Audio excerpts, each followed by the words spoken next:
在羅馬帝國時期，猶大地由希律王管理。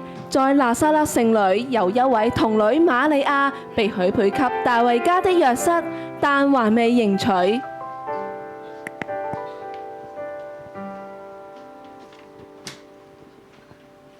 瑪利亞，不要怕，蒙大恩的女子，你要懷孕生子，可以給他起名叫耶穌。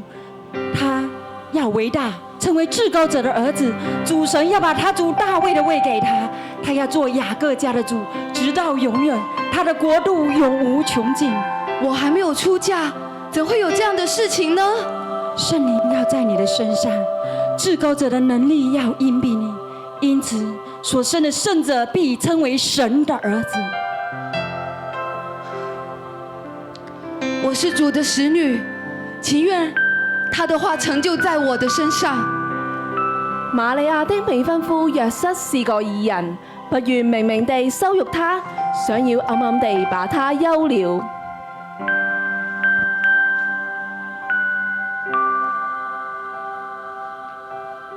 約瑟，不要怕，只管娶過你的妻子瑪利亞來，因她所懷的孕是從聖靈來的，因此她要生一個兒子，你要給他起名叫耶穌，因為他要將自己的百姓從罪惡裏救出來。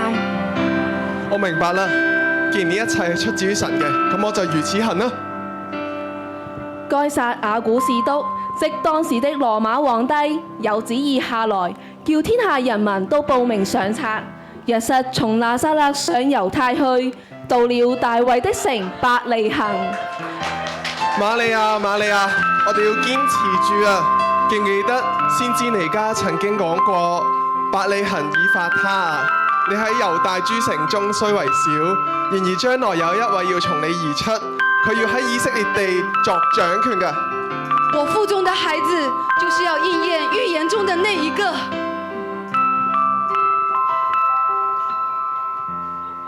各。老闆你好。你們好。係，我想問咧，有冇位可以讓我哋兩個留宿一晚呢？現在城裡都擠滿了人，你看，連走廊都睡滿了。嚇！但係我嘅妻子佢就嚟要生育噶咯喎。老闆你可唔可以諗下辦法啊？馬棚至少可以遮風擋雨，我去給你們拿多一點乾淨的乾草來吧。咁唔該你啦。瑪利亞的產期到了，就生了頭胎的兒子，用布包起來，放在馬槽裏。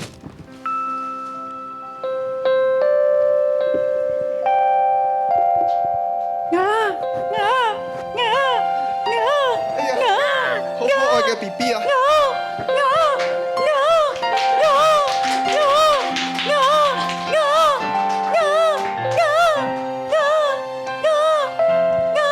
這個是我們的小寶貝，在睡覺。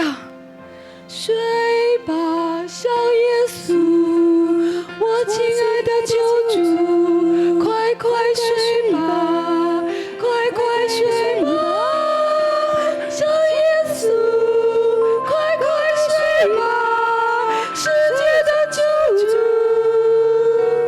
以馬內利，神真係同我哋同在啦。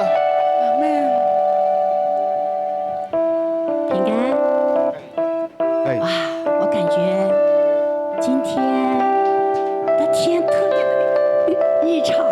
是啊。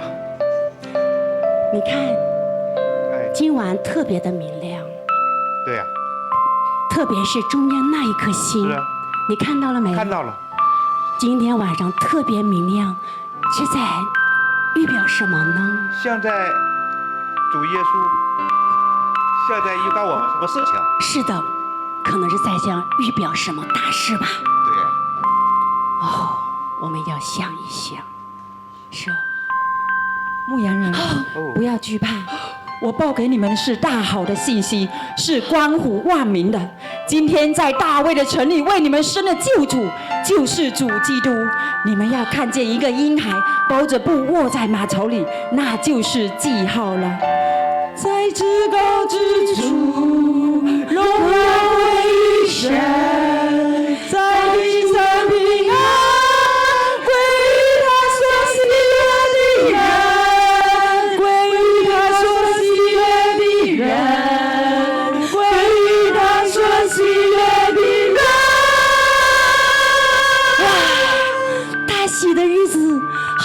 息，快一點，彼得，快一點，平安，我們要去伯利恆。看看主所指示我們的是的，事項。是的，快，跟我來。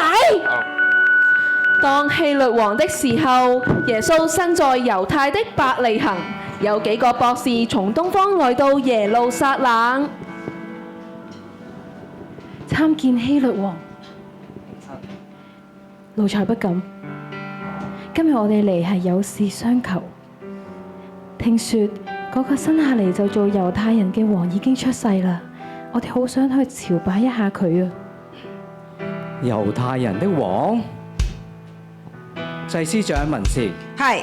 基督當生在何處？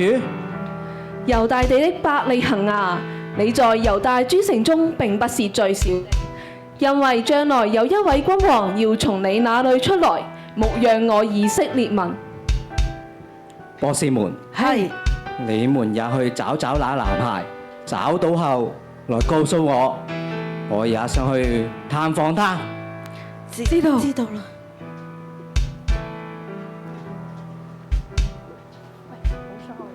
一個新生的王，在我的國度裏，絕不容許。我的國不許有第二個皇位搶奪。侍衛，係。同我密切那些東方人嘅行蹤。知道。博士聽見王的話就去了，在東方所看見的那星，忽然在他們前頭行，直行到小孩子的地方，就在上頭停住了。睇下嗰個星，哇！呢個就係猶太人之王啊！我哋獻上黃金，尊佢為王；乳香尊他為神。沒藥預表佢為我哋受死。博士因為在夢中被主指示不要回去見希律，就從別的路回本地去了。我哋唔可以回報希律王啊，因為佢心存惡念啊。係啊，我哋要從第二條路翻去。我喺嗰邊準備咗我嘅私人駱駝，請你去坐下啦。行啦。另一邊，天使向約瑟顯現。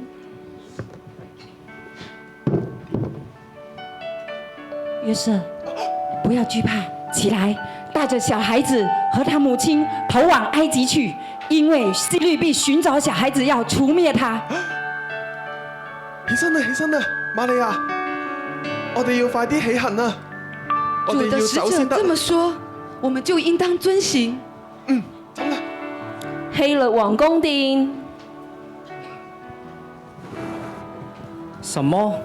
那些東方人竟敢戲弄我，竟從別處偷偷溜走。既然他們不肯告訴我男孩在哪裏，侍衛，傳我命令，將伯利恆裏及周邊所有2歲以下嘅男童同我殺掉。這就應驗了先知耶利米的話說：在拉瑪聽見嚎啕大哭的聲音，是拉結哭他兒女，不肯受安慰，因為他們都不在了。希律死了以後，有主的使者在埃及向約瑟夢中顯現。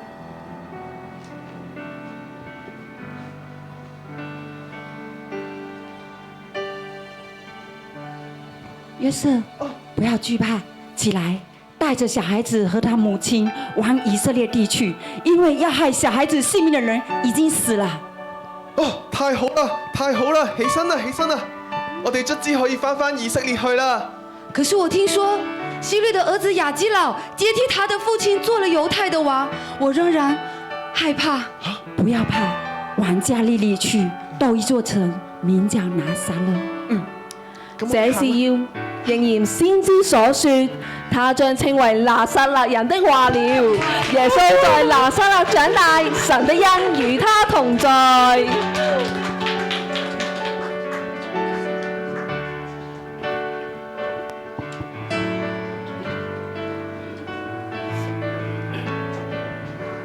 這是我們的救主，神賜給我們救主。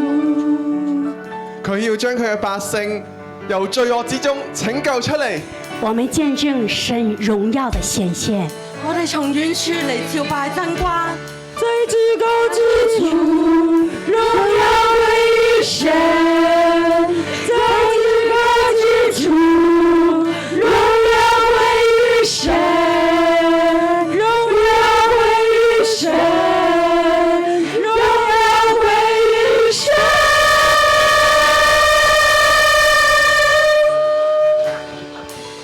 唉，世上嘅權勢竟然不能阻擋神嘅計劃。山不能夠擊倒。